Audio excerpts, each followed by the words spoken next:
तो आज हम बनाएंगे मेदू वड़ा स्टाइल में साबूदाने वड़े और सभी चटनियों की छुट्टी कर दे ऐसी फराड़ी चटनी। तो व्रत में ऐसा खाना मिले तो कौन वापलिया उपवास न रखे बोलो।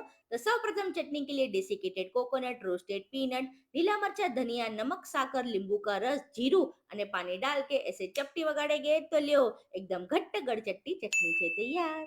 न वड़ा के लिए त्रासड़ी में डालेंगे बटेका का चुंदा, साबुदाना, अधकचरा सिंग का भुक्का, आदू मिर्ची की पेस्ट, नमक, साकर, લીંબુનો રસ અને કોથમીર डाल के वापस से चपटी वगाड़ेंगे ने આપણું मिश्रण છે तैयार। नौ झाझा प्रमाण में पूरण लेके ऐसे गोड़ा वाड़ के चपटा करके बीच में ऐसे काना पाड़ेंगे तो छे ने एकदम मेदू वड़ा जैसा। तो अभी वड़े को सरर सरर करके तेल में डालेंगे અને मीडियम टू हाई फ्लेम पे इसे फ्राई कर लेंगे। तो આપણા कुर्रड़ कुर्रड़ क्रिस्पी वड़ा છે तैयार। तो अभी वड़े को तोड़ो, પછી इसे चटनी में बोड़ो અને બધા જ હર હર મહાદેવ બોલો।